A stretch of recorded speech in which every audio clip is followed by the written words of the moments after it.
ऋषिवर, एक प्रश्न है जो बार बार मन को कचोटता है। क्या उसका उत्तर मिल पाएगा? पूछिए राजमाता। ऋषिवर, एक संतान माता या पिता का पाप या पुण्य भोगती है, तो मुझसे ऐसा कौन सा पाप हो गया कि मेरे पुत्र और पुत्रवधू को वन की पीड़ाएं भोगनी पड़ी? माता, जिनके कर्म और जीवन चक्र अंतिम पड़ाव पर होते हैं, अर्थात जो अपना अंतिम जीवन जी रहे होते हैं, उन्हें अकारण भी कष्टों का भागी बनना पड़ता है और जीवन की यह अंतिम परीक्षा देनी पड़ती है। अर्थात मेरे पुत्रों के पुत्रों को भी ये असहनीय कष्ट भोगने पड़ेंगे? माते, संसार के हर प्राणी का भाग्य सूर्य देव की पुत्री माता छठी के हाथों लिखा जाता है। इसलिए नवजात शिशु की कुंडली 6 दिवस के बाद बनाई जाती है। आप तो साक्षात सूर्य देव के वंशज हैं, सूर्यवंशी हैं। यदि आपकी पुत्र वधुएं आपके पूर्वज सूर्य और उनकी पुत्री छठी माता की आराधना करें, तो भविष्य में उनकी होने वाली संतानों के भाग्य में सुख और समृद्धि आना अटल है। छठी माता की कृपा से शीघ्र ही इस राजमहल में पालना भी बंधेगा और किलकारियां भी गूंजेंगी।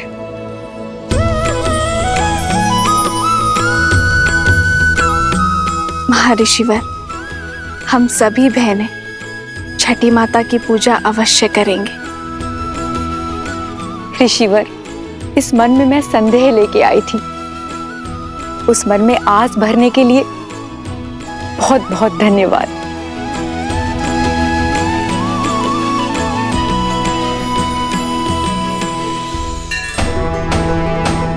सुनो सुनो सुनो, 2 दिन के बाद हमारे श्री राम का राज्याभिषेक शुभ घड़ी में होने वाला है। सारी प्रजा को निमंत्रण है कि इस पावन अवसर पर उपस्थित रहे। सुनो सुनो सुनो।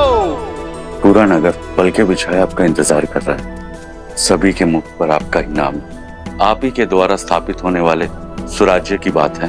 और महर्षि मुग्दल ने भी तो यही कहा कि इस समस्त राष्ट्र में सुराज्य आप ही स्थापित करेंगे।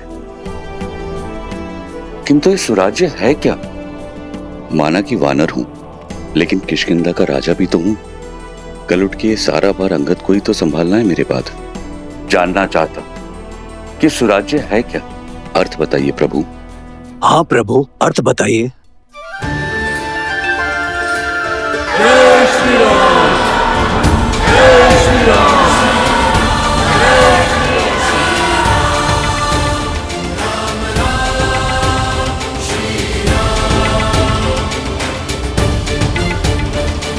सुराज्य का अर्थ जानना था ना मित्र।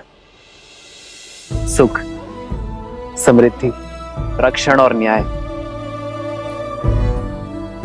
ये सुराज्य के लिए आवश्यक है। सुराज्य का अर्थ आपके सामने है मित्र।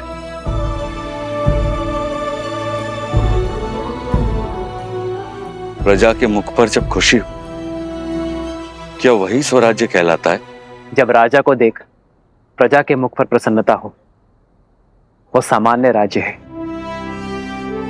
प्रजा के चेहरे पर जो स्मित है, वो एक सुखद बदलाव और समृद्ध भविष्य की अपेक्षा है। प्रजा को आशा होती है कि राजा उनके दुख सुनेगा, उनकी पीड़ा हरेगा। पर सुराज्य वो जब प्रजा को देख राजा के मुख पर प्रसन्नता हो, राजा को संतुष्टि हो कि वो अपनी प्रजा की अपेक्षाओं को पूर्ण कर पाया है। जब राजा को यह विश्वास हो कि वो अपनी प्रजा के जीवन में बदलाव लाने में सक्षम है, वो है सुराज्य। प्रजा को देख एक राजा तब मुस्कुराता है जब वो जानता है कि ना राजा के मन में कोई प्रश्न है, ना ग्लानि है, ना पीड़ा है, और ना ही उसके प्रजा के मन में। आज मेरी प्रजा के मुख पर स्मित है। मैं अपनी प्रजा की अपेक्षाओं को पूर्ण कर सुराज्य को अवध में लाना चाहता हूं मित्र। और जब यह क्षण आएगा तब मेरे मुख पर स्मित होगा। आओ मित्र।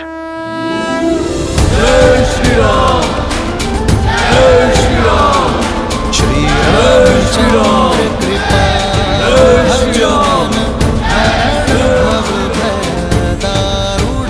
श्री राम, श्री राम, राजा राम, श्री राम।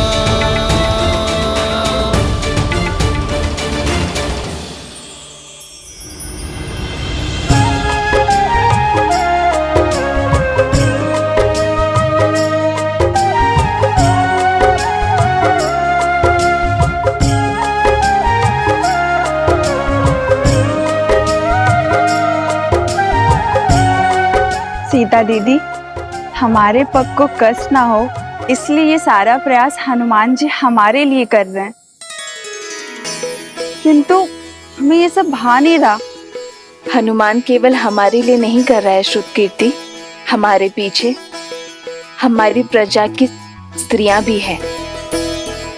उन्हें कष्ट ना हो ये उसका उद्देश्य है। हाँ दीदी, पर ये सब केवल हमारे कारण ही हो रहा है ना? हाँ, ये आरंभ है और इसे रोज का नियम बनाना होगा। प्रातः की शुरुआत कहीं ना कहीं से तो होगी ना। स्वच्छता केवल धूल कंकड़ का निवारण नहीं करती, एक स्वस्थ जीवन की नींव भी रखती है। जब राज्य के लोग स्वस्थ होंगे तो हमारा राज्य भी स्वस्थ होगा।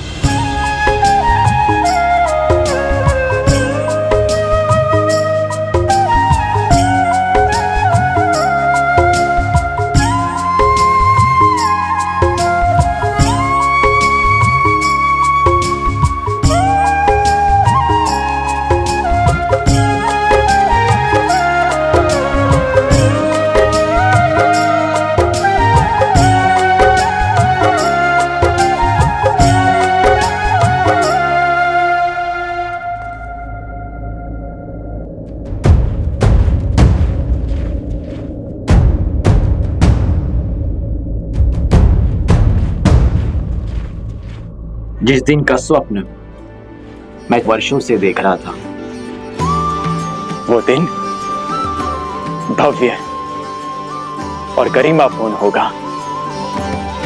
इसमें कोई बाधा नहीं आएगी। मित्र, आपके राज्य अभिषेक की पावन घड़ी, उसमें सेना का नियोजन, क्या आपकी प्रजा के मन में भय का निर्माण नहीं होगा कि होने वाले राजा अपने राज्य अभिषेक से पहले सुरक्षा का प्रबंध कर रहे हैं कि कुछ अघटित ना हो? प्रजा और राज्य का रक्षण एक राजा का प्रथम कर्तव्य होता है मित्र। राज्य की सुरक्षा केवल आक्रमण के बाद ही नहीं, उसके पूर्व से करनी होती है।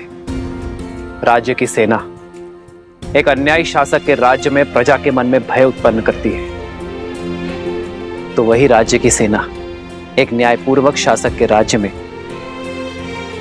प्रजा को धैर्य, आत्मविश्वास और सुख की निद्रा देती है। सुराज्य के लिए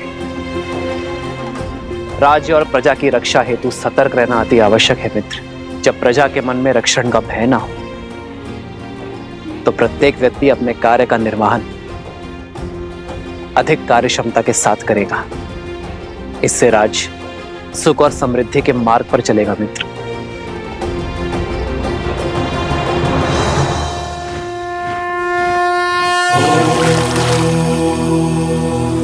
शांति शांति शांति।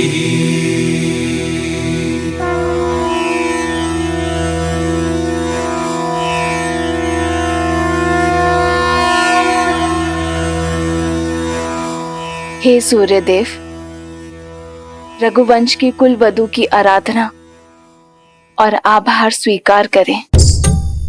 हे छठी मैया, ये समस्त राज्य हमारी संतान है, इनका भविष्य सुखमय और समृद्ध बनाइए। अपने तेज से हम सबके जीवन में सुख और समृद्धि का प्रकाश फैलाइए। कृपा इतनी मैया, बढ़े यश रघुवीर का, बढ़े यश रघुवीर का। फले फूले नगरी अयोध्या, पावन पड़े पीर का, पावन पड़े पीर।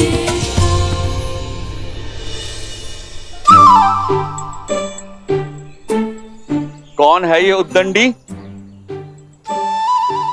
कहां छुपे हो? बाहर निकलो।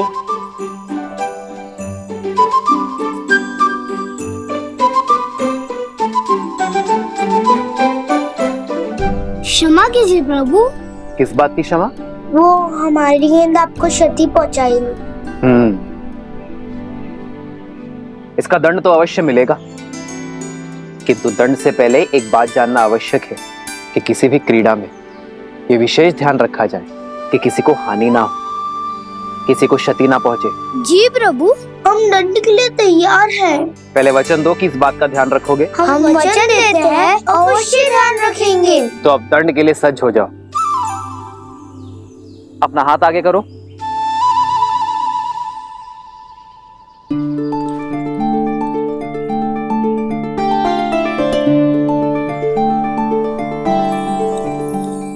ये हमारे लिए? हाँ, तुम्हारी प्रामाणिकता के लिए।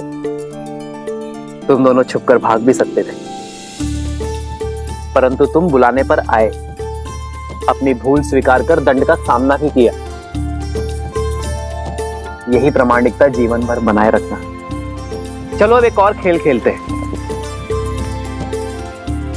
ये देखते हैं कि तुम सब में सबसे वेग से कौन दौड़ता है। भागो।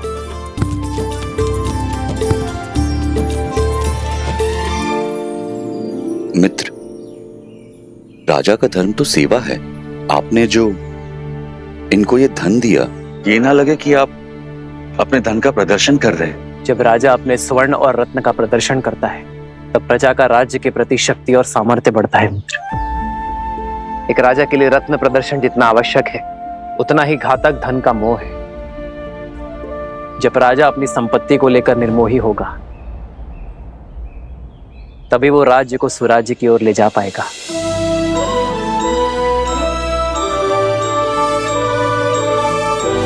राजा की संपत्ति पर प्रजा का गर्व और राजा के लिए भार हो, यही सुराज्य का सार है। जब राजा अपनी संपत्ति पर गर्व ना करे और उसे अपने कार्यों में प्रयोग करे, तभी राज्य सही अर्थ में सुराज्य होता है। अति सुंदर। आपके विचारों ने हमारे विवेक को झंझोड़ दिया है।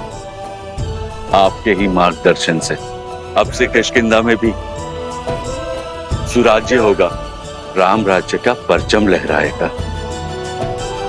जय श्री राम।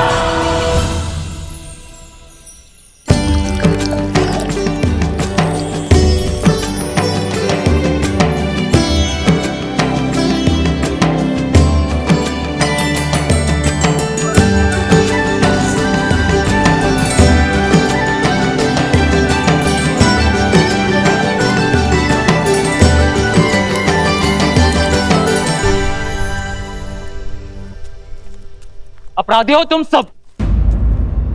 कैसा अपराध? क्या अपराध किया है हमने? अद्भुत। पहले चोरी, ऊपर से सीना चोरी। पहले हमारे जीविका के साधन की चोरी की इन ब्राह्मणों ने, और अब तुम वैध हो। तुम मेरी पत्नी के उपचार और चिकित्सा के लिए मुझसे धन मांग रहे हो, उसके प्राण बचाने के बजाय। मैं ब्राह्मण हूँ, चोरी जैसा शब्द मैं सोच भी नहीं सकता। और ये लकड़ियां यज्ञ के लिए है। ये मेरी जीविका और मेरा धर्म है। हाँ, और औषधियां मेरी जीविका है। यदि मैं अपनी औषधियां बिना मोल के दे दूं, तो मेरा परिवार कैसे चलेगा? मित्र, ये तीनों ही अपनी जगह सही। अब इसका क्या उपाय है? सुराज्य का चौथा स्तंभ, न्याय। आओ मित्र। प्रभु, प्रणाम प्रभु। क्या हुआ? ये कोलाहल क्यों है अयोध्या में? कोई बात नहीं रघुनंदन, हम तो बस ऐसे। प्रजा का राजा से समस्या छुपाना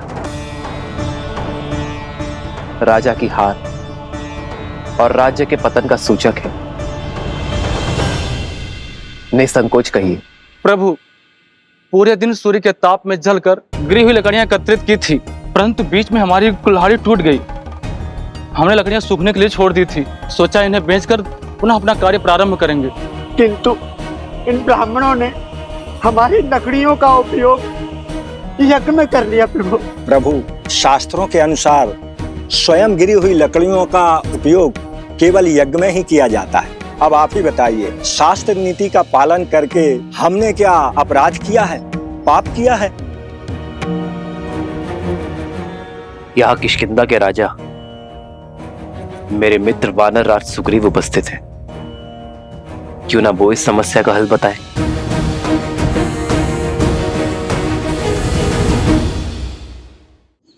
वही सत्य, इन ब्राह्मणों का कोई दोष नहीं। ना आप असत्य कह रहे हैं, ना आपने कोई अपराध किया है, ना हमारे वैद्यराज का कहना गलत है। प्रभु, अगर कोई गलत नहीं है तो ये कलेश क्यों? इसका समाधान क्या है प्रभु? शास्त्रों के अनुसार यज्ञ में स्वयं गिरी लकड़ियों का ही उपयोग करने का निर्देश है, इसलिए ब्राह्मण निर्दोष है। किंतु ब्राह्मणों के लिए न्याय वनवासियों के अन्याय का कारण बना, और वनवासियों का अन्याय वैद्यराज के अन्याय का कारण। वनवासियों की आजीविका का साधन उनसे छिन गया, उनका जीवन चक्र हिल गया। ऐसे में उन्हें पुनः सशक्त करने का दायित्व किसका है? भूल समझ में आ गई प्रभु, यह समाज का कार्य है। यज्ञ के उपयोग में मिलने वाली सुविधा का मूल्य देना हमारा धर्म है, और इसीलिए वनवासियों को नई कुल्हाड़ियां हम देंगे। अपना कर्तव्य हम निभाएंगे। प्रभु, हमारे न्याय का आधार धर्म हो चला था, इसीलिए हम भटक गए थे, जबकि हमारे धर्म का आधार न्याय होना चाहिए। मित्र, आज ये घटना आपके समक्ष हुई, इसीलिए ये न्याय हुआ, परंतु तुम्हारी अनुपस्थिति में ये हुआ तो क्या करोगे? जिन्हें आवश्यकता है पहले उनकी सहायता करेंगे। मित्र, आप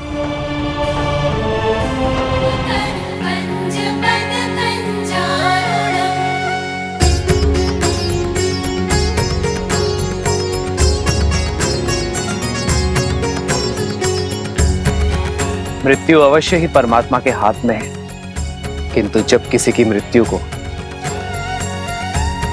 अंतिम क्षण तक टालने के लिए पूरा परिवार,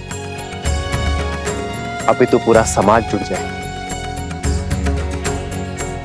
तब बनता है सच्चा और आदर्श राज्य। जब किसी के दुख के क्षण में ना कोई ऊंच नीच, ना कोई जात पात का विचार है, वो कहलाता है स्वराज्य। जब राजा अपनी प्रजा के लिए उससे अधिक कर जाए, जिसमें वो सक्षम है, तब बनता है स्वराज्य।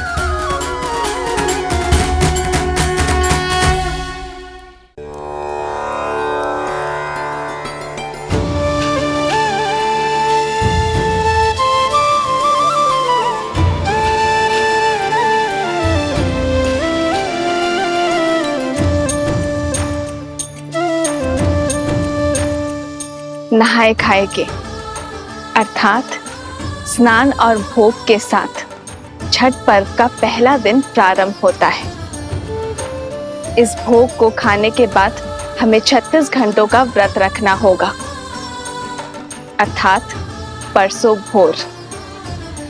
ये व्रत शांति के लिए है। जहाँ शांति हो वहाँ सुख और समृद्धि अपने आप आ जाती है।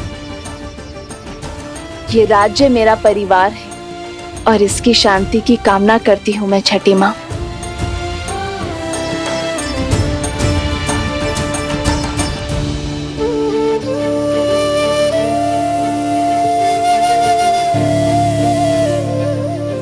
वहां प्रभु श्री राम और यहाँ माता सीता संसार को जीवन जीने का पाठ सिखा रहे हैं। इतने से समय में इतना कुछ सीखकर मैं तो धन्य हो गया।